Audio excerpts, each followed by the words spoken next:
TV kadigo weelkaaga share gare subscribe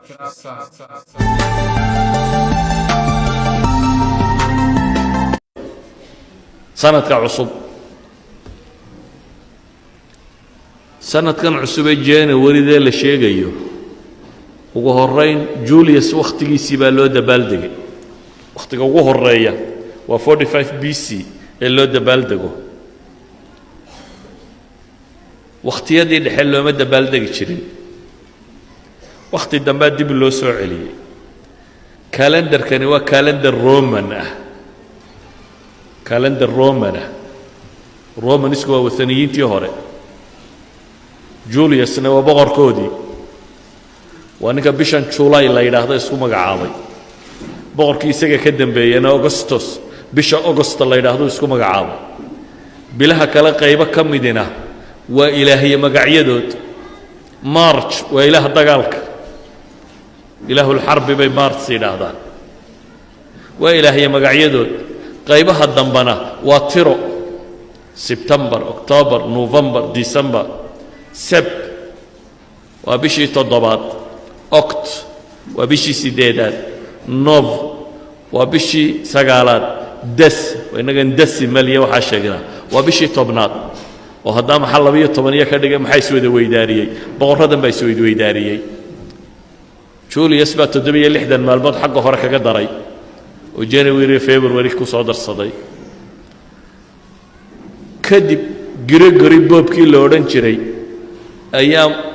Julius waqtigiisii bish sanadka waxa la xisaabin jiray 365 iyo 0.24 waxa la ogaaday in xisaabtaas ay qaldantay qaladkaasi wuxuu keenayaa sanadkiiba dhowr minute 12 minute inay soo baxaan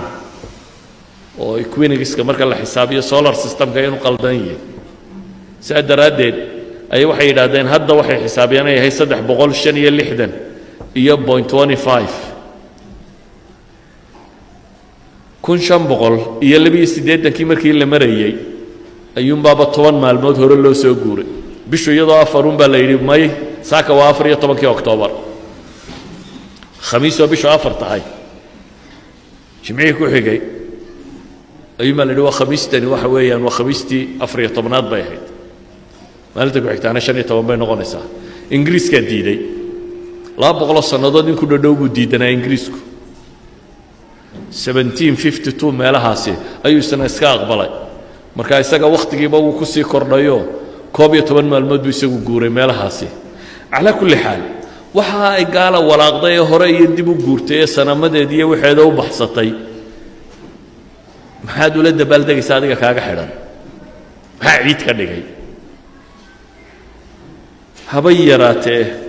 ciidahaasi wax ay shariicada islaamiga meel kaga leeyihiin ma jiro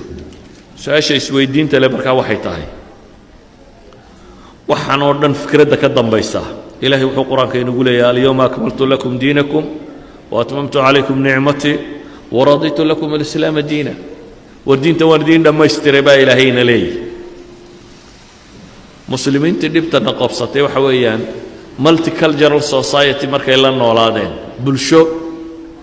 noocyad tira badan isugu jirto diimo badan haysta may kala garanin waxay qaadan lahaayeen iyo waxay ka tagi lahaayeen ee wax walba way iska qaateen waxyaabo dadka aynu la wadaagi karnaa jira say culimada qaar badan ay qabaan مثلا ninka gaalka ah hadii ilmo u dhasho wala tahniyadeyn kara dib maaha waqti aan ahayn Christmasyadeen waxa kan wala siin kara waxa la yiraahdaa hadiyad wa hadaaya wala ga qaadan kara amma tahniyada ku saabsan ciidaha ilaahaga inuu dhashaan kuugu tahniyadeynaya de ma banaana Christmas day inaad ku tahniyadeysa ma banaana wax macsiyo uu ku jiro inaad ku tahniyadeyso idan tahniyadka la sameeyo ayaamaha wathaniga ama ayaamaha diimaha kale ee haystaan Christian Yahuud waxay doontaa ha ahaato ma banaana laa hadiyad bixinteedaan bannaanayn walaa tahniyadeedaan bannaanayn sida jamaahiir alculamaa u badan yihiin walaa ku dhaqankeedaan bannaanayn dhaqamada iyo diimuhu waa inay kala socnaadaan waa inaad dhaqan gaaleed ka mid noqonin qof muslimaad tahay mumayis bini aadamku wuu isgumaystaa laakiin waa inaad xor ahaataa oo diintaada aad xor ugu ahaataa waxaan ku soo koobayaa wakhtigu uu kooban yahay waa inaynu kala garannaa maxaan qaadan karnaa oo dadka kale ka qaadan karnaa iyo maxayna ka qaadan karin dadku waxa anfacale imika kama qaato maalan sciencisku anfac buu leeyahy way yaryihin dadka inta ka barataa laakiin inta dhafoorada xiirata ama surwaalka daldalooshata ama feedhaha qaawisata ama buruuka soo xidhata ama kabadhaadhe inta xumaha kaga daya waa xumuhu fududiyey saa loo qaataa xumuhu waxba wakhti badan uma baahna caawaad intaba samayn karaysa ama waxa qiimaha leh waxay u baahan yihiin wakhti iyo juhdi iyo dhidid idan wixii la yidhi ka qaatana kama qaadanno wixii la yidhi ha ka qaadaninaana waynu ka qaadannaa waa caqli foorarka muslimiinta ku dhacay wixii la yidhi soo qaatana waa diideen wixii la yidhi ha ka qaadaninana way ka qaadanayaan idan ayuha alaxiba waxaan ku soo koobayaa uun maalmahani ama waaniinimo ha ku salaysnaadaan ama diimo kale ha ku salaysnaadaan maalmo muslim iyo diin islaam ku salaysan maaha sidaa awgeed in laga qayb galo sinaba uma bannaana sala allahu calaa muxamedin wala alihi wasaxbihi wasalam